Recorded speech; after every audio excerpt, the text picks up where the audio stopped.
Hey everybody, this is your boy Juan Saavedra, and today I just wanted to make a video because I missed the opportunity of owning a very cool sounding synthesizer that brand new was about $550, something like that. And I know it's a few years old, but I can't really find it anywhere. I was looking in guitar centers everywhere. They didn't have it in stock, and it's called the Yamaha Reface DX, and it's crazy. Somebody was offering it on Facebook Marketplace for $250. So Facebook Marketplace, I'm thinking, okay, you know what? I'm about to try to haggle a little bit, see if I can get the price down. The price is already good. I mean, $250, that's amazing. So I'm like, oh, I'll give you $175, thinking they'll be like, oh yeah, you know what? I'll take $200 for it, or I'll take $225, and I'm like, all right, deal, whatever. And when, I was acting a little desperate, right? Because when you're negotiating, you're not supposed to act desperate. But I'm acting a little desperate, like, did you get my message? Because I'm not sure if you got my message on here. I got no response. And then I write again. I'm just writing again to see, because sometimes when I send people things on Facebook Marketplace, the messages don't go through. And the person was like, oh yeah, I got your message all right. But somebody already asked they were going to pay full price for it. So they're first in line. I'm like, dang. So somebody willing to pay $250 for it. I offer $175. And I'm thinking to myself, like, well, if it's for me, it's for me. If God has it, if it's for me, God has it, it's for me, right? And I'm looking at it like, oh my goodness, might have shot myself in the foot. So like next day, I'm like, I was just wondering, are you doing the first come, first serve thing? Because if so, I'd be willing to pay you $250. I was acting desperate because I knew how long I've been looking, like 2 months for this thing. I even gave up trying to look for it because I couldn't find it anywhere. And I wasn't trying to pay no $500 for it. And so I said, here comes the deal of a lifetime. Not of a lifetime, of course, but really good deal. And what happens? I miss out. So I'm coming back like acting desperate. I was even like, I'll give you $260 for it. But they're like, yeah, I am doing first come, first serve. And this person, they offered me first, so it was Thursday. It said, so if by Sunday I still have it, then you can get it. I'm thinking like, well, yeah, if it's for me, it's for me. God, if you have it for me, it's for me. Well, today's Sunday, and I'm looking on there. I'm looking on Facebook Marketplace, pending pickup. I'm like, oh man, pending pickup. I was like, they might not pick it up. They might not pick it up. Pending pickup. What happens? I checked mail like 2 hours ago. Gone, sold. And that's a big lesson, because I was willing to pay $250 for it, really? But just because I was trying to be cheap, I was trying to haggle the price down $175, and I was missing out on something that was much more valuable because I was trying to save a buck. I mean, if she would have told me $225, I would have been like, deal. So really, even though I was asking $175, I was still willing to pay $25 less than what the original asking price was. And so what happened? I missed out.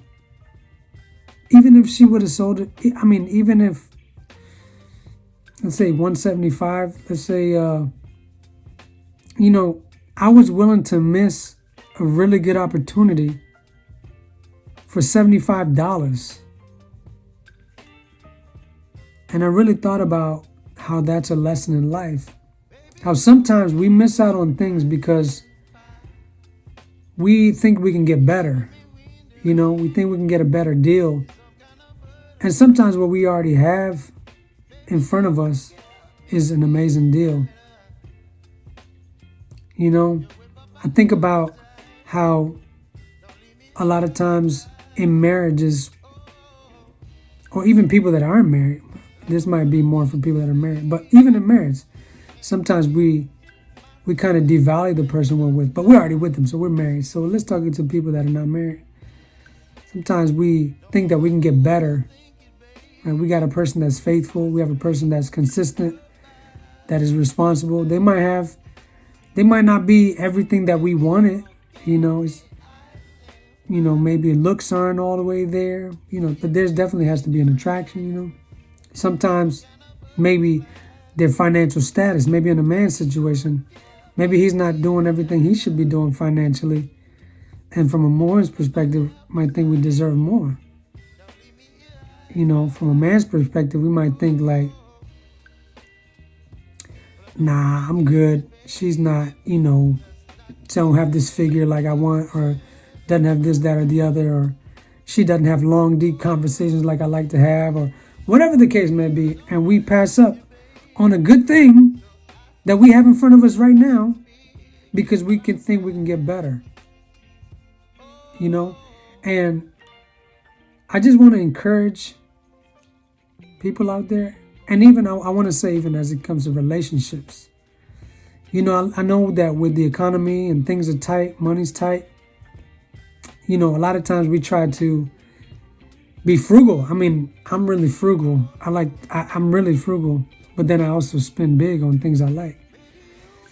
And sometimes we don't appreciate the ones that we have in front of us, our spouse.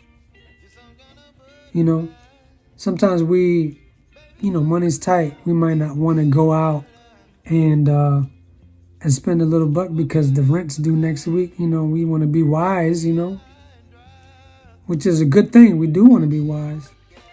But then we pass up an opportunity to really sow into our partner. And sow, for those that don't know, is a type of, it's an agricultural term. I learned this from my father-in-law, Keith Holly. I love you, Keith Holly. Learned so much from you. Thank you. You helped me to be a man in so many ways. But I love you and I appreciate you. And if I never told you that, I want to tell you that publicly. And he was my father-in-law. He's my pastor. Not my current pastor, but say, because we're in Florida now. But I would say, of the family, And the thing was that he taught us, right? He said, planting and sowing are two different things. Corn, you have to make a hole in the ground, put the corn inside, and then plow over it. Right? No, not plow, but you have to cover it up with dirt. But sowing is when you take seed and you just throw it. You throw it. Like, have you ever seen people that are planting grass? How they have those machines that they just kind of spin and they kick out the seed everywhere and the seeds are everywhere? Well, that's what sowing is. There's a principle in the Bible that says that he that reaps, that sows sparingly will reap sparingly, but he that sows abundantly will reap abundantly. And that is actual, that's very scientifically evident. If you sow a lot of seeds, you're gonna get a lot of seeds. A lot of return. Right? If you sow 1,000, you're gonna get 1,000. But if you sow 100, you're gonna get 100. If you sow 50, you're gonna get 50. And if you sow 0, you're gonna get 0. And so he that sows sparingly, like you're trying to hold back a little bit, will reap sparingly. But he that sows abundantly will reap abundantly. And to reap means when you get your crop in the end. That's what reaping means.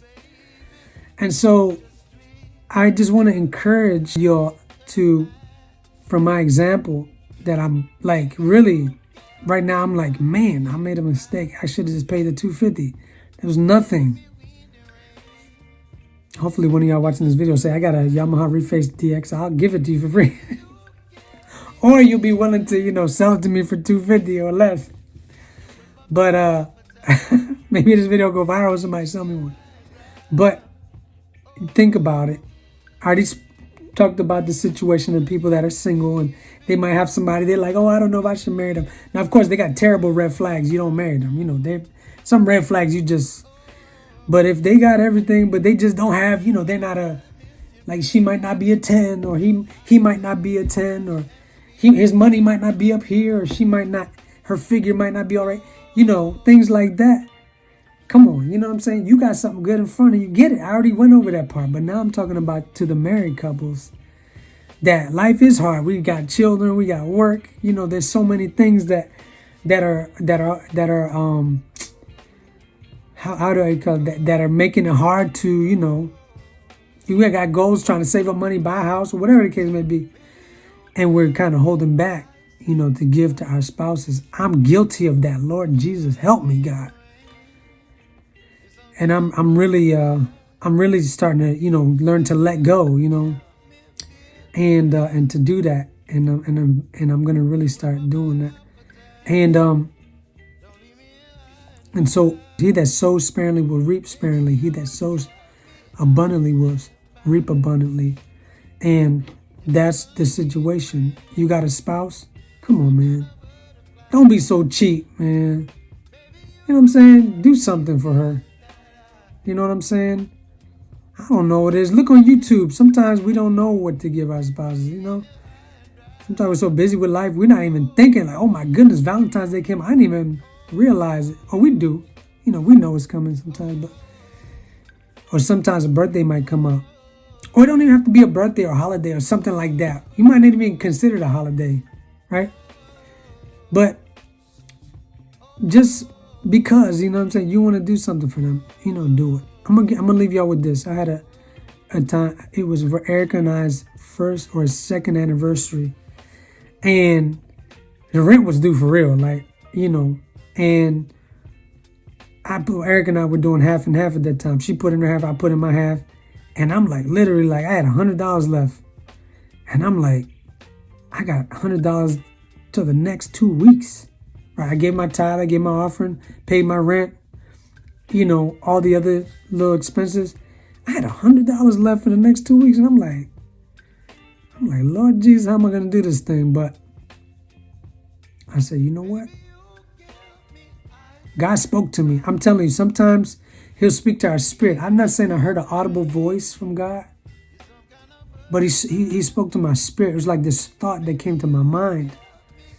And it said, if you take care of my daughter, I'm going to take care of you. Really, I really, that is the knowing, that's the thought that came to my head. If you take care of my daughter, Erica, I'm going to take care of you. And it was like a day and a half left. I still had work in the morning. I worked them AM jobs, like 6 in the morning jobs. Exhausted, but I was like, you know what? I made up in my mind, I'm going to do this thing. I got off of work and I raced to White Marsh Mall. And this is back when Lynn's Buffet was around, for y'all that know Lynn's Buffet. I miss Lynn's Buffet. And I went to a jewelry store and I felt so dumb, you know. I'm like, I got $100. What am I going to do with $100? And sometimes that's what would make me not want to get something. Because like, it's only $100. Why would I? It's not enough. Like, I feel like she deserves more. You know what I'm saying? I'm getting choked up thinking about that. Because she does deserve more. And, go good. And I said, you know what? But I said, you know what? I'm going here anyways. So I went to that store. And I said, I saw a pearl necklace set. It wasn't even probably real pearls or like that. But they were selling at the store. It was a nice jewelry store. And it looked nice. Nice earring and nice necklace set. And it was like a certain price. I was like, listen, it was like 130 something. I said, listen, I'm going to be straight with y'all. I got $100. That's all I got. I said, that's all I got to my name, you know. That's all I had. I'm getting choked up just thinking about it. And I said, but you know, it's my first year anniversary and this is all I got. My second year, I think it was.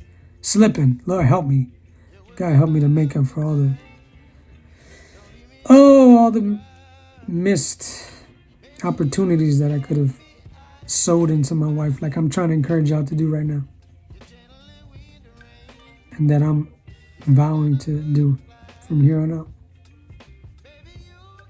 And I said, they agreed. They agreed to it. I said, listen, they were trying to do the haggle. I said, I'm being real with y'all. I'm not even trying to play games with y'all. This is what I got. This $100 bill, this is all I got. And they said, okay, we made the deal. I got it, wrapped it up and everything. I was so happy. And I was like, I left and I was just excited. I knew she was going to love it, even though I knew she wasn't going to love it. I didn't know. I didn't know I didn't think that she would really care for it, but I just knew I had to give her something. I had to do something, And I hadn't planned properly. I could have saved up and did something, right? But I didn't have the whole budgeting thing down. And And so what did I do? The next day we had, I think we had dinner was Outback off of Route 1 in Bel Air. And I think I gave it to her then. She was happy, she was like, thank you. She was happy and everything. I don't know if she was really happy like that. But she said, thank you. And she was grateful and all that. And she accepted it. And I told her I loved her and everything. I didn't tell her everything I wanted to get that, even though, there's no excuse because I should have been more responsible and saved my money and not been at that place. But the next Sunday I went to church. And for y'all that might not know, a lot of y'all on here don't know, right? My father-in-law is a pastor, and his daughter was minister of music, and she played the piano, led the choir, and sang and all that. And I was on the praise and worship team. I was one of the people that sang on stage, on the pulpit. And that end of that service, I stepped off the pulpit, and I remember as clear as day, it was just like it was yesterday. There's a brother from the church, Brother Ralph Demby. I love that brother. He's just such a genuine brother, and he really has a sincere love for God, and he's really grateful for what God did for him. He had, been in alcoholism, and God delivered him, And he just came with this smile. Hey, Brother Juan, praise the Lord. God bless you. And he shook my hand. And he said, I love you, brother. And it was $100 bill. He had put $100 bill in my hand. He didn't know what I did. He didn't know what I had been going through, but God knew. God told me. That's how I know he told me. He confirmed it right there. He said, if you take care of my daughter, I'm going to take care of you. My goodness. It was like 3 or 4 days after that, I heard it, I heard it. And I was convicted so much that I acted on that thought. And then when I acted on that thought, even though it was more than what it cost originally, I was able to get it. And then I gave it to my wife with joy, and she received it. And then that Sunday, God gave me the $100 back through the brother who God touched, because now who knows what kind of domino effect in his life had affected him, that he knew that he had to give me that $100 that day. I don't know. He probably got a story behind him too. And what I came to realize was, yes, if I take care of my wife, he will take care of me. And so I did. There are times that I did do that. And it's a struggle, because the financial thing had been kind of rough, for my wife and I. Not that we're, we're doing pretty well, but, we had our children and stuff like that. And just life bills, expenses and stuff like that. And being me, have just not really learning how to deal with my finances that well at that time.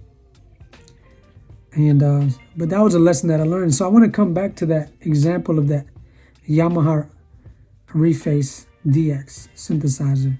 If you have one, know someone that has one, please tell them to call me. Or send it to me as a donation if you feel like you've been led. But I'd be happy to pay $250 for it if you have. And but I want to take y'all back to that example, that to remember that time is not promised to us. We take each other for granted a lot of times. Our spouses, we take them for granted. Before we had them, God, please bless me with a husband, bless me with a wife. Lord, I need this, that, and the other. You know that I need a man. You know that I need a woman. Lord, you know what I need. But then as the honeymoon phase wore off and the years started passing by and the pressures of life and the offenses that have come about one to another and the different things, and then we start taking each other for granted.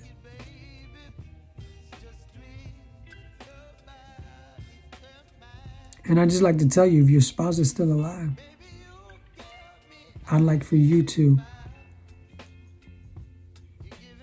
listen to the word that God gave me, and I'm going to share with you. If you take care of her, if you take care of him, God's going to take care of you. He's going to do it. So I'd like to really encourage you to take this thought seriously. I've been married 14 years. Eric and I have been married 14 years. We have 5 children. We love each other. We are, I would say, even more passionate about each other than we were when we first met. Of course, we have some bumpy roads along the way that kind of sour the experience a little bit. But through forgiveness and through patience and understanding, we've come out. And so I'd like to just encourage you to do that today. And so I thank you for your time. God bless y'all. And I hope y'all have a good night, good morning, good evening. And just share this video, like it, subscribe to my channel.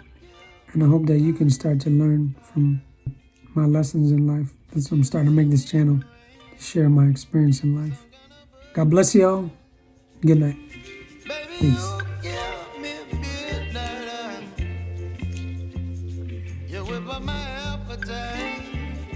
Don't leave me